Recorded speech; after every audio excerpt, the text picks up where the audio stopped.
kalimatut tauhid, atau bisa dinamakan sebagai kalimatun najah. Ini bisa dinamakan kalimatut tauhid,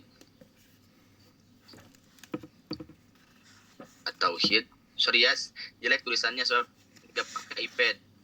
Bisa diartikan, bisa dinamakan sebagai kalimatun najah, an-najah,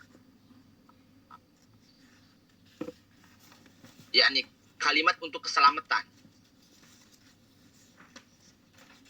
Bahkan bisa dinamakan sebagai kalimatun ikhlas.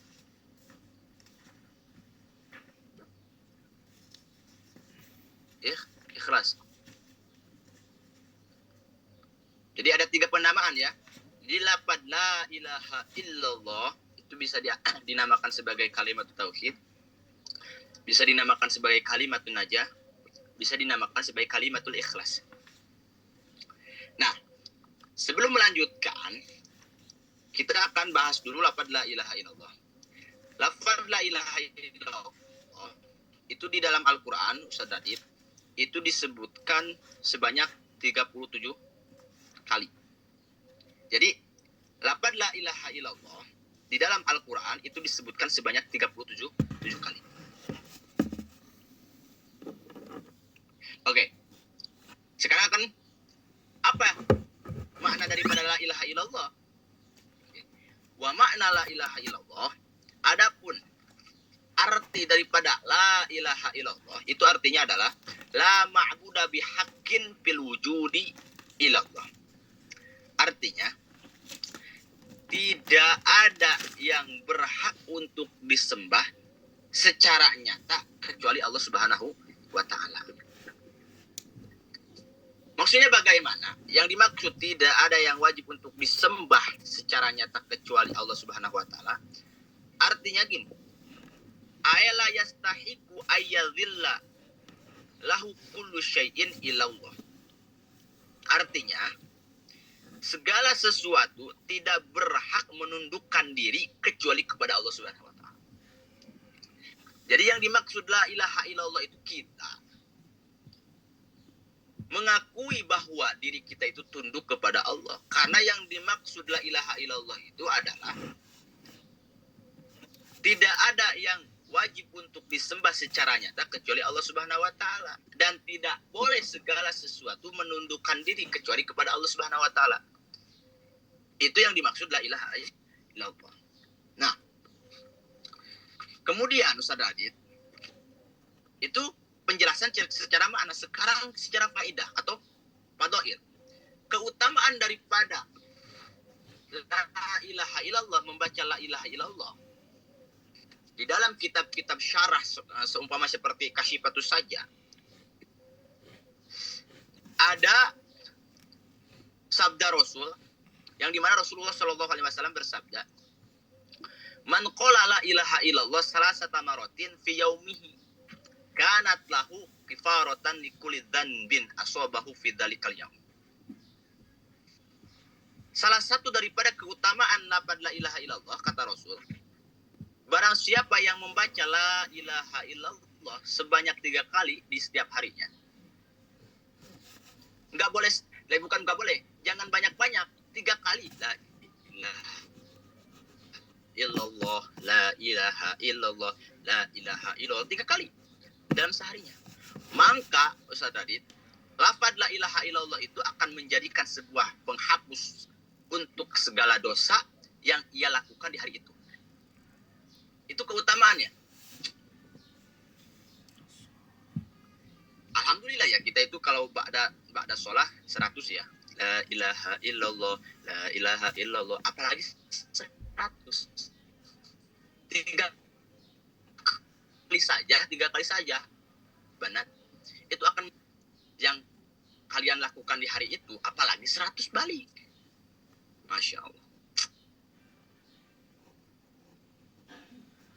Bahkan Imam Suhaimi,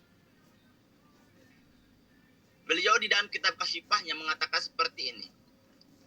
Afdalul asya al-iman. Jadi yang lebih utama dari segala sesuatu itu adalah beriman kepada Allah. Wa afdalu kalamullah. Dan yang lebih utama daripada kalam adalah kalam Allah. Wa afdaluhu Al-Quran, dan sebaik-baiknya daripada kalamullah adalah Al-Quran. Wa afdalu kalam ba'dahu la ilaha illallah, dan sebaik-baiknya kalam setelah Al-Quran adalah la ilaha illallah. Karena apa? Karena fahiya afdalu minal hamdi. Lafaz la ilaha illallah itu afdal minal hamdi. Afdal yakni lebih utama, lebih baik daripada apa? Hamdi. Di sini ya. Hamdi. Yani ketika Ustaz Rajid membaca Alhamdulillah, Alhamdulillah, kemudian saya mengatakan la ilaha illallah, mana yang lebih afdal? Maka saya yang membaca la ilaha illallah. Bukan berarti alhamdulillah tidak baik. Dalam artian secara derajatnya yang paling tinggi adalah la ilaha illallah. Kenapa membaca la ilaha illallah dan alhamdulillah ini lebih utama daripada pujian tersebut? Jadi kenapa la ilaha illallah itu lebih utama? Jawabannya li'annaha tanfil kufra. Sebab dengan membaca la ilaha illallah seseorang bisa menafikan kekufuran. Karena sejatinya makna la ilaha illallah adalah tiada Tuhan yang wajib untuk disembah secara hak kecuali Allah Subhanahu wa ta'ala. Itulah. Jadi itulah keutamaan daripada la ilaha illallah. Kita alhamdulillah ya, dalam sehari itu 100 kali. Ba'da sholat. Sedangkan kata Rasul, jangankan 100 kali, 3 kali saja Ustaz Radit. 3 kali. Itu akan menjadikan sebuah kifarah terhadap dosa-dosa kita, apalagi 100 kali. Alhamdulillah ya. Makanya kita itu istimewa bukan karena diri kitanya sendiri, tetapi karena kita dijadikan umatnya Nabi Muhammad SAW. Jelas ya? Itulah daripada pengertian dan penjelasan dan faidah keutamaan la ilaha illallah. Sekarang masuk pada faslun fi alamatil bulugh. Sekarang masuk pada pembahasan yaitu tanda-tandanya balik. Tanda-tandanya balik seseorang. Kita akan bahas. Alamatul bulugh, salah satu tanda-tanda baliknya seseorang itu ada 3. Itu ada 3.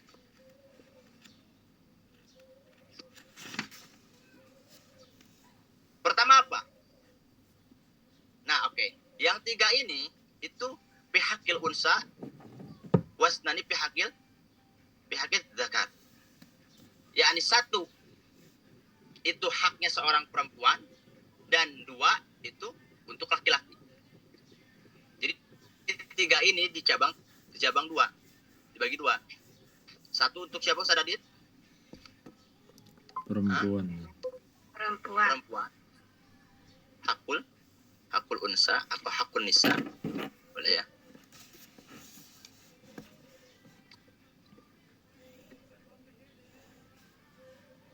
Berarti sisanya 2 lagi.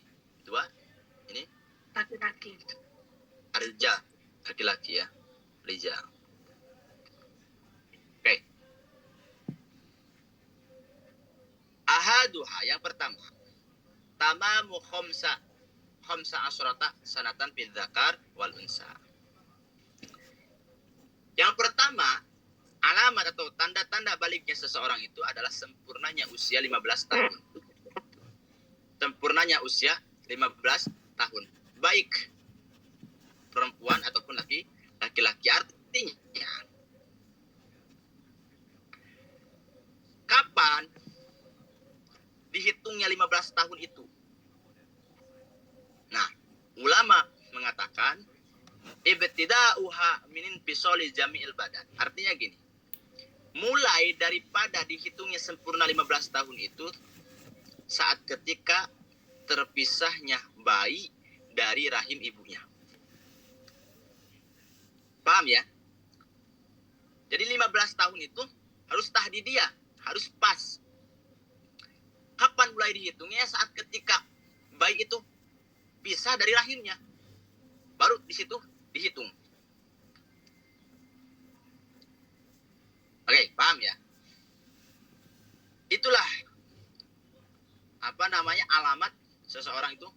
balik. Apa itu balik? Oke. Yang dinamakan balik itu adalah di mana seorang anak, seorang bocah sampai pada usia yang dimana usia itu dia terbebani oleh syariat Allah.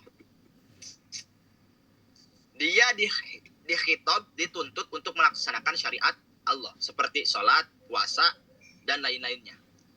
Sehingga ketika seseorang usia 15 tahun pas, yakni tahdidiyah, genap, maka dia dituntut untuk melakukan syariat-syariat Allah, sholat, puasa, dan lain-lainnya.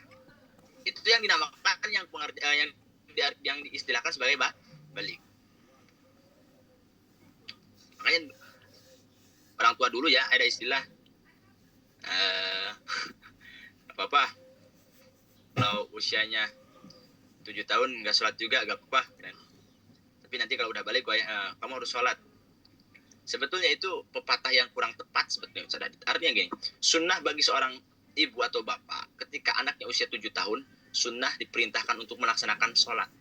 Apa sih motifnya? Apa sih tujuannya? Tujuannya itu adalah untuk ini, untuk apa? Untuk melatih agar supaya dia terbiasa dan agar supaya dia tidak berani untuk meninggalkan sholat saat ketika sudah balik. Sunnah itu ketika antum punya anak usia 7 tahun, sunnah diperintahkan sholat.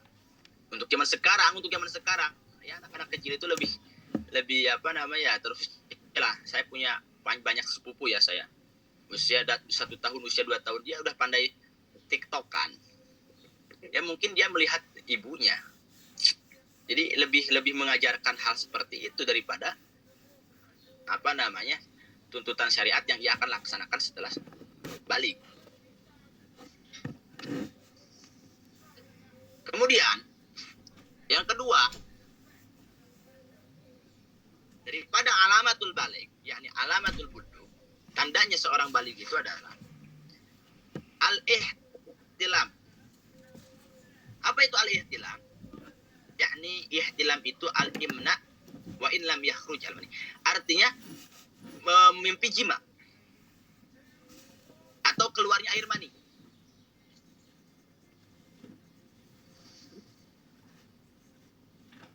Bagi siapa? Dzakar wal unsa.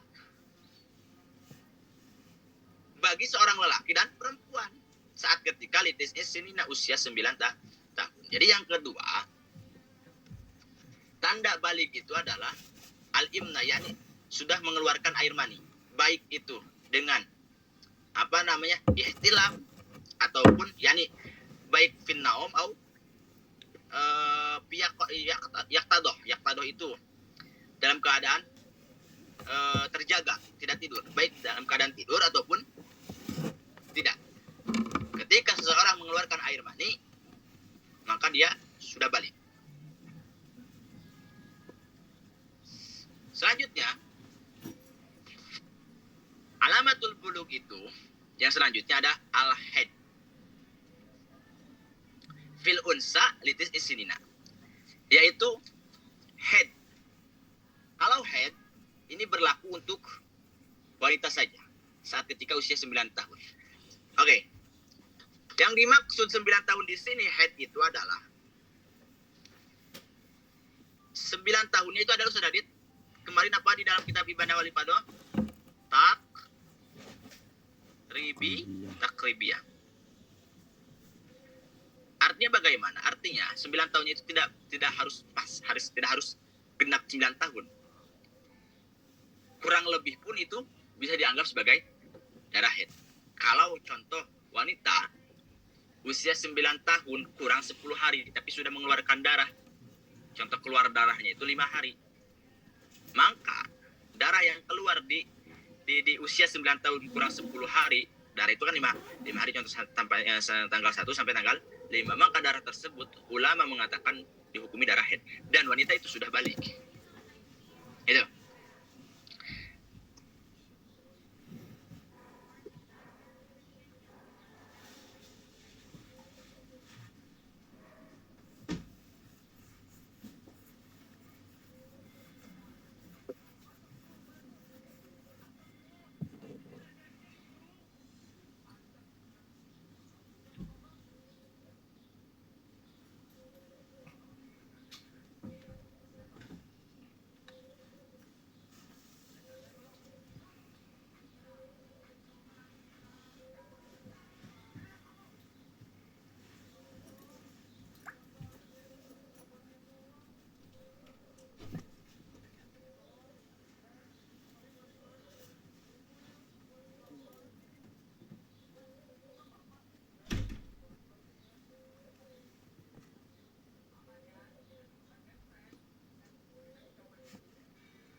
Suaranya jelas gak?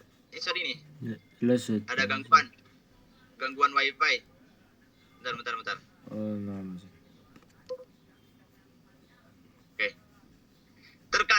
Terkadang seseorang itu terlalu menyediakan sebuah kemisteriusan. Artinya wah ini fenomena. Kalau ada anak di usia lebih daripada 9 tahun dia belum mengeluarkan darah. Bahkan saya pernah lihat di berita wanita usia 27 tahun tidak mengeluarkan darah. Kemudian Ustaz Adit dia itu seakan-akan ya merasa dirinya itu tidak normal ataupun ya nggak lazim layaknya seorang wanita pada umumnya. Ya secara medis ya betul, secara medis dia itu wanita tidak normal dalam hal tersebut. Tetapi ya secara keislaman ada wajar-wajar aja, artinya ya sah-sah aja ketika seseorang tidak mengeluarkan atau tidak mengalami darah haid atau mengeluarkan darah haid. Andai kata ketika wanita tidak haid itu dianggap sebagai wanita yang tidak normal, berarti Sayyidah Fatimah wanita tidak normal. Karena wanita yang tidak mengeluarkan darah sama sekali itu adalah Sayyidah Fatimah. Makanya beliau dijuluki sebagai Al-Batul. Apa itu makna Batul? Al-Batul itu adalah wanita yang tidak pernah berhenti untuk beribadah kepada Allah karena tidak pernah haid. Coba bayangkan Ustaz Adit. Bahkan banyak yang sering DM kepada saya, Banat, Ustaz bagaimana saya ini mengalami tidak mengeluarkan darah selama 3 bulan, selama 2 bulan, dan lain-lainnya. Baru saja saya bikin fitihnya. Itu sebuah normalisasi, artinya ya jangan dijadikan itu fenomena alam seakan-akan dirinya tidak sempurna, seakan-akan dirinya bukan tidak sempurna, tidak normal. Kan sudah dibahas bahwasanya maksimalnya masa suci itu tidak ada batasnya. Artinya mungkin saja seseorang wanita mengeluarkan darah itu di dalam seumur hidupnya hanya 1 kali. Hanya 1 kali. Itu banyak. Ada lagi yang DM kepada saya, Ustaz, jangankan 2 bulan atau 3 bulan. Saya itu kalau telat beberapa hari pun saya suka kaget. Nah, itu jangan terlalu dipikirkan atau jangan terlalu dianeh-aneh lah. Paham ya? Kita insya Allah nanti akan belajar fikih wanita ya. Saya akan menggunakan kitab Tadzkirah al-Hadramiyah kalau udah selesai ini khatam ini. Jadi ada wanita yang dimana wanita itu dalam seumur hidupnya hanya 1 kali mengalami haid. Artinya dia tidak mengeluarkan darah lagi. Kadang ada juga yang mengartikan seperti ini. Oh Ustaz, saya tidak mengeluarkan darah 3 bulan. Lihat. Kira saya sedang hamil. Tidak selamanya tidak mengeluarkan darah haid itu hamil. Justru ada, antum kemarin Ustaz Adit udah ngajikan Ibn Wali Pado. Justru ada mungkin saja dan terjadi wanita yang hamil itu mengeluarkan darah haid. Paham ya? Itulah hukum di dalam fikih. Wanita sedang hamil mengeluarkan darah yang dimana darah itu spesifiknya memenuhi syarat daripada haid, yaitu lebih daripada 24 jam. Ya udah hukumi haid. Coba. Itu hukum fikih yang terkadang seseorang itu tidak paham sehingga dia merasa aneh gitu. Merasa aneh. Oke, paham ya? Jadi alamatul bulugh, tandanya balik itu ada 3. Pertama, sempurnanya usia 15 tahun baik lelaki ataupun perempuan. Yang kedua yaitu ihtilam. Apa itu ihtilam? Yakni al-imna, mengeluarkan air mani, baik dengan jima ataupun artinya dalam keadaan tidur berarti mimpi ataupun tidak, ataupun jima dan lain-lainnya. Yang ketiga ini yakni hak punisa ya, hanya dinisbatkan terhadap kaum wanita adalah haid. Haid itu merupakan salah satu daripada tandanya balik. Tidak mesti semuanya itu harus ada. Paham gak Ustaz Adit? Tidak mesti semuanya itu harus ada, sih Pak. Artinya kalau ada salah satunya ya udah berarti dia balik. Justru terkadang ada saja wanita itu wanita itu atau seseorang itu baliknya itu karena usia, yaitu 15 tahun. takutnya ketika antum menganggap bahwa wanita itu tanda baliknya itu dengan head. Ketika usia 15 tahun, genap 15 tahun pas, kemudian dia tidak pernah mengalami head. Dia mengklaim bahwa dirinya belum balik. Karena apa? Karena belum head. Salah. Artinya gini, yang tiga ini tidak mesti semuanya ada. Salah satunya yang ada gitu. Baik baliknya itu dengan umur berarti 15 tahun, baik dengan head ataupun dengan al-ihtilam. Jelas ya? Oke, bentar ya, Ana mau ini dulu.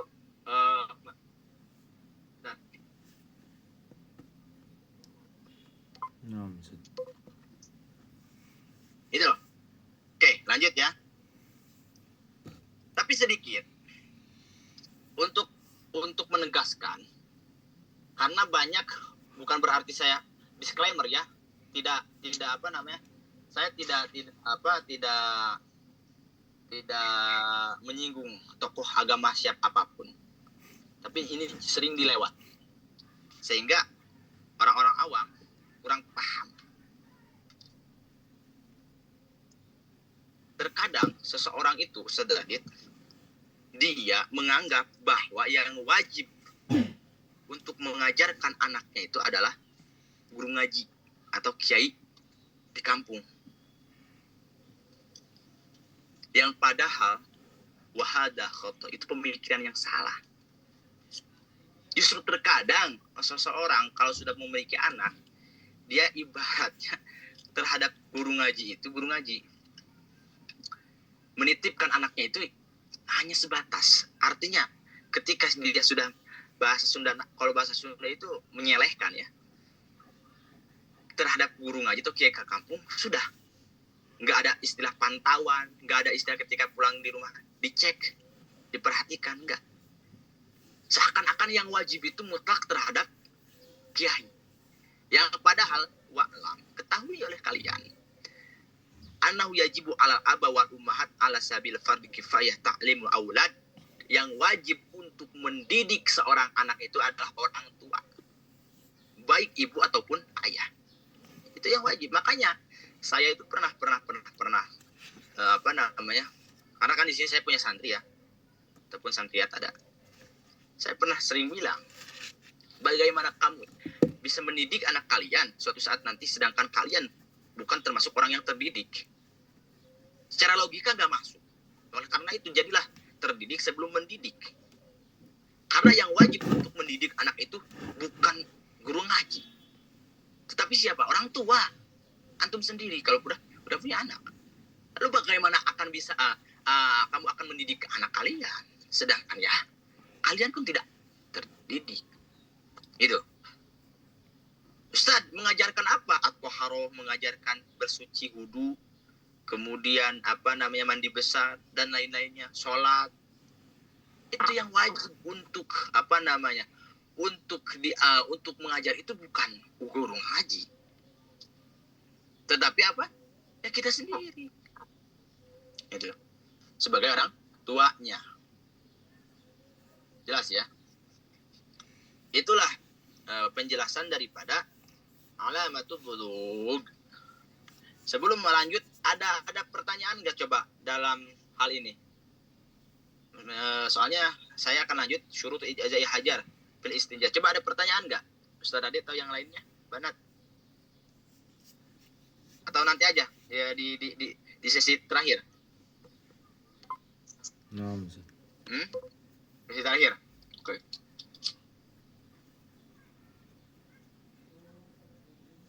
Lanjut ya. Assalamualaikum. Waalaikumsalam. Oke, boleh Alan. Yang ketiga, tandanya apa tadi? Tanda yang ketiga yaitu head. Orang balik. Iya. Head. Orang balik ya. Iya. Yang pertama tadi kan sempurnanya umur 15 tahun ya. Iya. Yang kedua mengeluarkan mani, yang ketiga head.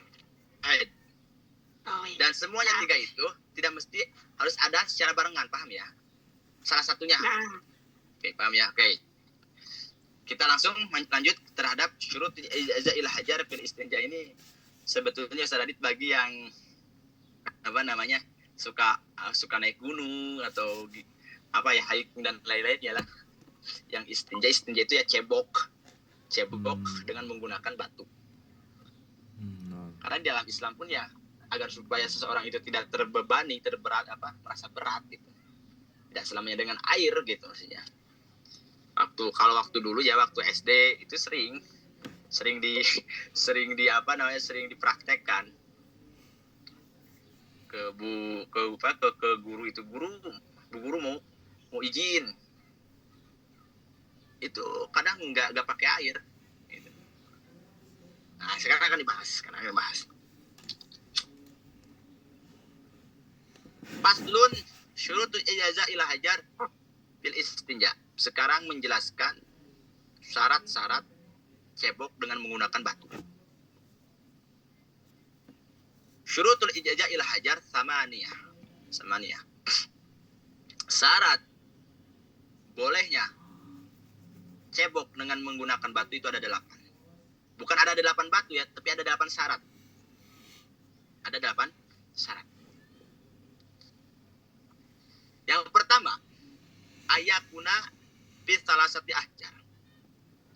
Kalau Ustadz Radit ingin cebok dengan menggunakan batu, maka batunya itu harus ada 3. Ustadz, batunya itu susah untuk untuk ditemukannya. Maka boleh dengan 1 batu tapi memiliki 3 torfah. Tahu torfah Ustadz Radit? Tahu torfah gak? 3 sisi gitu Ustaz. Nah, torfah itu ujung. Berarti segitiga gini. Andai kata ada batu seperti ini bentuknya, maka boleh. Tapi jangan ini saja. Nah, 1, 2, 3. Paham nggak? Bisa tergambarkan nggak? Kan di sini syarat daripada cebok dengan menggunakan batu itu harus menggunakan 3 batu. Lalu jadi pertanyaan, kalau dengan 1 batu bisa gak? Jawabannya bisa, tetapi harus memiliki 3 torfah, 3 ujung. Pucuk lah torfah itu. Nah, ilustrasinya seperti ini. Kalau ada batu, kan batu itu nggak selamanya bulat, ya kan? Ada kalanya gini batu juga. Nah, kalau segitiga ada salah satu torfah, 1, 2, 3, maka ini boleh dengan menggunakan 1 batu juga. Jelas ya? Jadi yang harus dicatat, yang pertama, bolehnya istinja atau cebok menggunakan batu itu batunya harus ada 3. Yang kedua, wa ayyun apa? Gini. Wa ayyun qiya al-mahal. Wa ayyun qiya al-mahal. Yang kedua, syarat bolehnya cebok dengan menggunakan batu itu, batunya atau seorang itu bisa membersihkan tempat istinja, yakni batu tersebut itu bisa menghilangkan atau membersihkan tempat istinja. Artinya bagaimana? Artinya bihaitsu la yabqa ila atharun la yuziluhu ilal ma. Ausigarun hoja, artinya bekas najisnya itu hilang.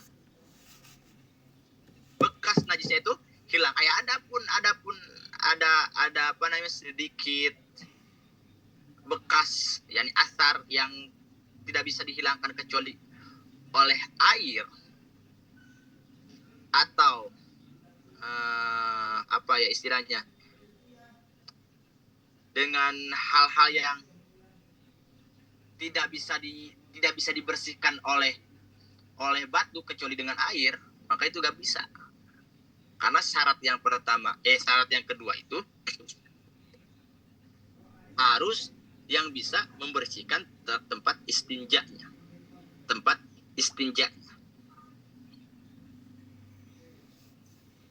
Karena terkadang kita pun Ustaz Dadit mengklaim bahwa yang bisa dijadikan alat untuk cebok itu hanya air. Kadang gitu. Ataupun batu. Yang padahal secara realita fikih, yang penting ada 4 syarat kolek, tohir, dan lain-lainnya. Artinya bisa mencopot terhadap najis yang ada, maka bisa-bisa saja. Seperti dengan apa? Tisu. Seperti antum naik pesawat, contoh, kemudian pengen BAB. Itu kan gak ada air. Maka dengan tisu, sah saja. Karena tisu itu sifatnya bisa menghilangkan atau bisa membersihkan tempat istinja. Jelas gak Ustaz Adit?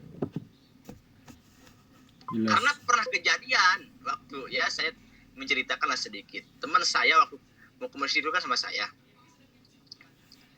Dia pengen BAB. Bilang kepada saya mau ke WC dulu, ke toilet dulu. Akhirnya dia ke toilet. Gak lama dia pulang lagi. Kenapa? Gak ada air. Gak ada air. Berarti dia mengklaim bahwa cebok itu wajib dengan menggunakan air. Paham gak? Yang padahal secara realita yang penting barang itu, yang penting sesuatu itu bisa menghilangkan najis, ya sah-sah aja. Sah-sah aja. Gitu. Seperti tisu. Itu kan keras juga kan, jamit ya nih, padat. Itu syarat yang kedua, Ustaz Adit. Kemudian syarat yang selanjutnya, bolehnya istinja dengan batu itu wa ala yazifa an najasa. Artinya najis itu tidak boleh kering. Najis itu tidak boleh. Kenapa alasannya? Karena li'anal hajar la yajiduhu. Karena batu itu tidak bisa menghilangkan najis yang sudah kering.